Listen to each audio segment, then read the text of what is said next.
Welcome to the Hospital Finance Podcast, your go-to source for information and insights that can help you stay ahead of the challenges impacting healthcare finance. And now, the host of the Hospital Finance Podcast, Michael Passanante. Hi, this is Mike Passanante, and welcome back to the Hospital Finance Podcast. Today we're going to be covering part one of our three-part series around uncompensated care, and I am joined by Bob Mahoney, who is a senior consultant on our reimbursement services team here at BESLER. Bob, welcome to the podcast. Michael, thank you. Nice to be here. I'm going to be talking about DSH today and how it relates to uncompensated care funding for hospitals.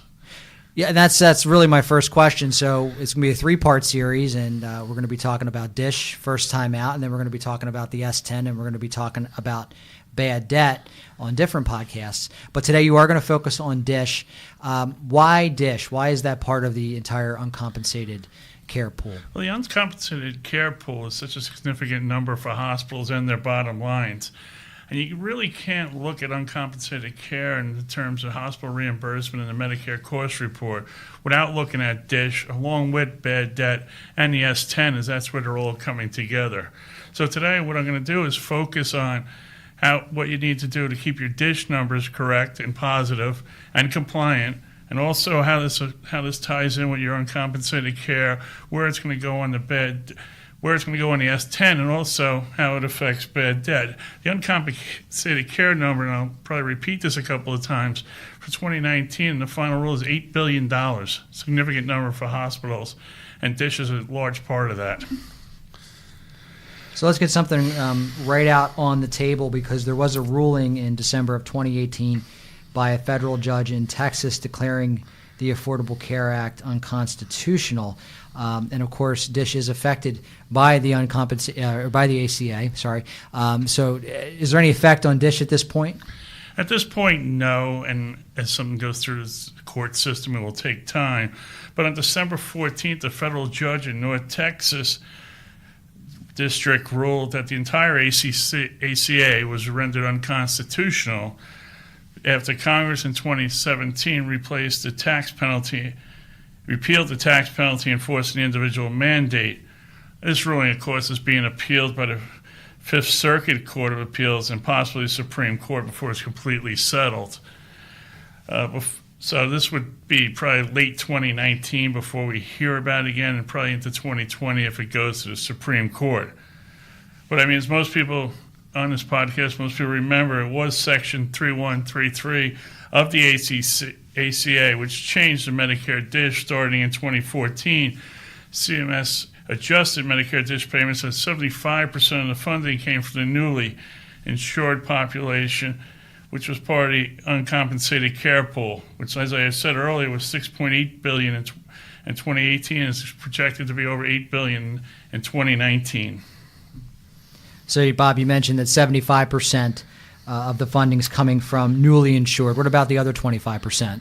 The other 25%, which some people call classic DSH, is still very important, and it's how you qualify for DSH. And obviously, qualify for DSH gets you into the uncompensated care pool, and it's 25% based on your patient volume. So it's a very important number, and it triggers the whole uncompensated care and S10 worksheet. So given this new mix, is the importance of empirical DSH, has that been reduced? Yes and no. I mean, empirical DSH still has significant impact for many hospitals. Like I said, you need it to qualify to get into the uncompensated care pool and be DSH. It affects your 340B, which is very important with pharmaceutical payments, drug charges we know being high. You know, the ACA with the Medicaid expansion allowed many states to expand their Medicaid programs, and a lot of hospitals qualified that hadn't previously qualified. And those hospitals are finding the challenges of less experience becoming DSH hospitals and getting the UCC money. It does have its benefits, but there is some work to do with that. And you need to fill out your cost report properly and have the right documentation so you can even protect your appeal rights later on as these laws keep changing. Well, that's right, and hospitals work hard to make sure they get reimbursed properly. Bob, do you have any tips on what hospitals could be doing now? They need to optimize their Medicaid eligible days by capturing and validating every patient day eligible to be included in Medicaid fraction of this calculation. Like I said, that kicks off that gets you to 25%, but also kicks off to 75%. And I mean, it's real important nowadays. It's a regulation that hospitals submit a clean and accurate log of Medicaid days with their cost report.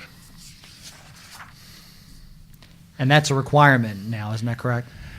Yes, that is a requirement in the 2019 final rule. A Medicaid eligible day log that agrees with the days being claimed be filed with the cost reports. The hospitals need to file a report that is clear of errors and compliant, and that would preserve their appeal rights and makes the process even smoother. Yep, certainly a complex area, Bob, and one that's going to potentially be affecting hospitals that maybe didn't deal with DSH in the past, so something that everyone needs to be aware of. And it is important, and tying this all back together to UCC, not only when you submit the cost report, you need to submit the log for your DSH days, but you also need to submit your bad debt log and an uncompensated care log. So these are big changes, and that's how the S10's going to really affect all of this and how you're paid, because it's a combination of your DSH money, your uncompensated care pool, and the hospital's bad debt. So you have to submit clean logs. And this is going to be a big number going forward. That's a 75%, and eventually it will be 100%. So thank you. Yeah, I look forward to exploring those on the future podcasts in this series and hearing more about that in this most complex area and this new horizon of the uncompensated care pool that we're dealing with. Bob, thanks so much for joining us on the podcast today. All right, thanks for having me, Mike. If you'd like to download our new paper that talks about uncompensated care and specifically S10, bad debt, and DSH, go to BESLER.com/uncompensated care and get your copy today. This concludes today's episode of the Hospital Finance Podcast. For show notes and additional resources to help you protect and enhance revenue at your hospital, visit BESLER.com/podcasts. The Hospital Finance Podcast is a production of BESLER. Smart about revenue, tenacious about results.